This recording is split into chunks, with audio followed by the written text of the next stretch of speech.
নমস্কার তাপস বাবু। আমাদের অধিকারী একমাত্র আছে যারা ভোকেশনালের ভালো চায়, যারা বারবার ভোকেশনাল যখন সমস্যায় পড়ে তখন ভোকেশনালের পাশে এসে দাঁড়ায়।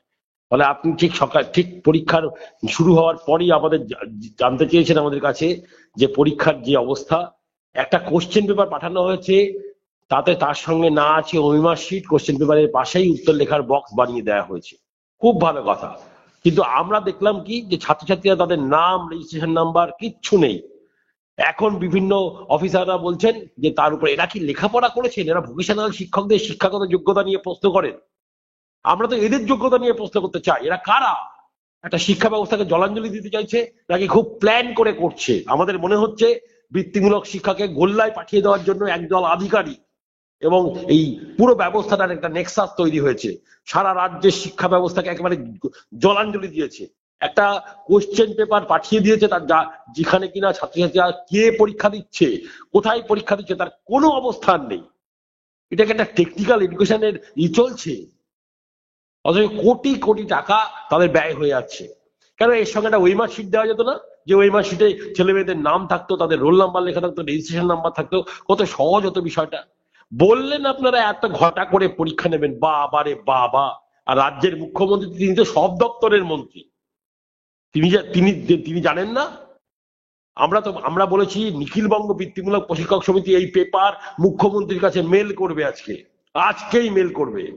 আজকেই মুখ্যমন্ত্রীকে এই পেপার মেল করে বলবে নিখিলবঙ্গ বৃত্তিমূলক শিক্ষক প্রশিক্ষক সমিতি যে কি দুরবস্থা চলছে, এবং আগামী দিনে ছাত্র শিক্ষকদের নিয়ে বৃহত্তর লড়াইতে নিখিলবঙ্গ বৃত্তিমূলক প্রশিক্ষক সমিতি লড়বে।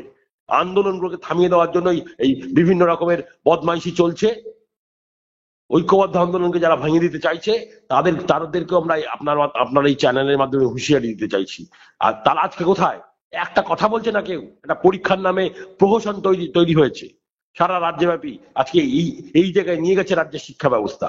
যত চোরটার দল পুরো শেষ করে দিয়েছে শিক্ষা ব্যবস্থাটাকে। আজকে বৃত্তিমূলক শিক্ষা ক্লাসে কি ছেলে মেয়েদের কাছে আমাদের মুখ কোথায় থাকছে? যে পরীক্ষায় একটা কোশ্চেন পেপার দিয়েছি, যারা বলছে স্যার কোথায় লিখবো নিজের নাম, রেজিস্ট্রেশন নাম্বার, রোল নাম্বার, আমরা দাঁড়া আমরা জেনে নি। বলছি এই অবস্থা।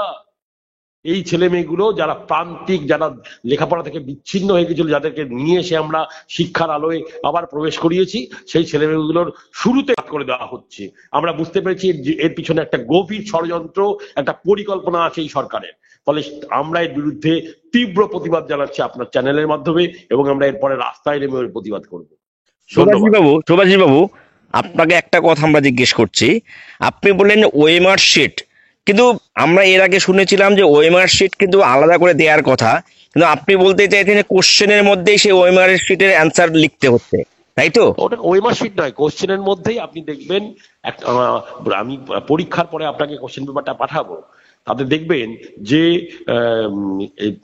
কোশ্চেন পেপারের বাম দিকে বক্স করে দিয়ে দেওয়া আছে, ওখানে ছেলেমেয়েরা পেন পেন দিয়ে টিক দেবে কোনটা তার অ্যান্সার। কোনো ওয়েমার শিটের ব্যবস্থা নেই কোনো। আসলে এরা টেকনোলজির কথা বলে, টেকনিক্যাল এডুকেশনের কথা বলে, অথচ নিজেরা কত নন টেকনিক্যাল তার প্রমাণটা বারবার দেয়। এরা শিক্ষকদের, শিক্ষাকর্মীদের, প্রশিক্ষকদের যোগ্যতা নিয়ে প্রশ্ন তোলে। এদের উচিত নাকে খত দেওয়া কারিগরি ভবনে এই অপদার্থদের।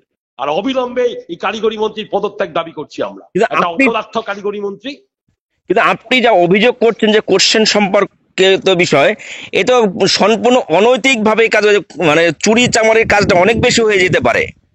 হতে পারে তো, সেই জন্যই আমরা বারবার বলছি যে একটা শিক্ষা ব্যবস্থাকে কতটা গোল্লায় পাঠিয়ে দিতে চাইছে, কতটা মেলাইন করতে চাইছে সাধারণ শিক্ষা ব্যবস্থার সঙ্গে। এটা বুঝতে হবে সবার। এই কারণে সরকার পক্ষের ইউনিয়ন করছেন, তাদের কাছে আমাদের অনুরোধ, আপনারাও জেগে উঠুন, তাহলে এই ধান্দাবাজি বন্ধ হবে না। আর আপনারা যদি ধান্দাবাজিতে সহযোগিতা করতে চান তাহলে করুন, ভোকেশনালটা গোল্লায় যাক।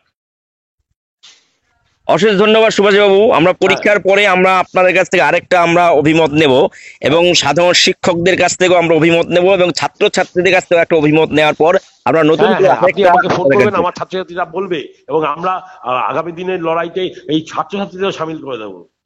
তাহলে আপনারা এমনি ডিপ্রাইভ হচ্ছেন, তার মানে ছাত্র ছাত্রীও ডিপ্রাইভ হচ্ছে আপনাদের সঙ্গে সঙ্গে। হ্যাঁ, সামগ্রিক শিক্ষা ব্যবস্থাটাকে শেষ করে দেওয়ার চেষ্টা হচ্ছে। শিক্ষকদের গরু ছাগলের মতো করে ব্যবহার করা হচ্ছে। ছাত্রছাত্রীদের কাছে শিক্ষকদের কোনো মান সম্মান নেই, সব কেড়ে দিতে চাইছে এরা। ট্যাবের টাকা সংক্রান্ত বিষয় আপনি কিছু জানেন, যে ট্যাবের জন্য আবার নতুন করে ফর্ম ফিল আপ করার ব্যাপারে কিছু জানেন আপনি? নিজেরাই চুরি করবে, এখন নিজেরাই আবার চুরি পরে বলবে যে এই তো অবস্থা। সাধারণ শিক্ষা ব্যবস্থা দিচ্ছেন না, ট্যাব কেলেঙ্কারি। আসলে পশ্চিমবঙ্গ এখানে কেলেঙ্কারি রাজত্ব হয়ে গেছে। পশ্চিমবঙ্গের যা অবস্থা, তাতে এই রাজ্যটাকে কাটমানি আর কেলেঙ্কারি রাজ্য হিসাবে সারা ভারতবর্ষ জানছে। ফলে তাই যা হওয়া তাই হচ্ছে। অশেষ ধন্যবাদ সুভাষী বাবু। হ্যাঁ, অশেষ আমরা ধন্যবাদ। পরবর্তী সময়ে আমরা আবার একটা আপনার বিবৃতি নেব, নিয়ে আমরা ইউটিউবে আপলোড করবো। থ্যাংক ইউ, ধন্যবাদ।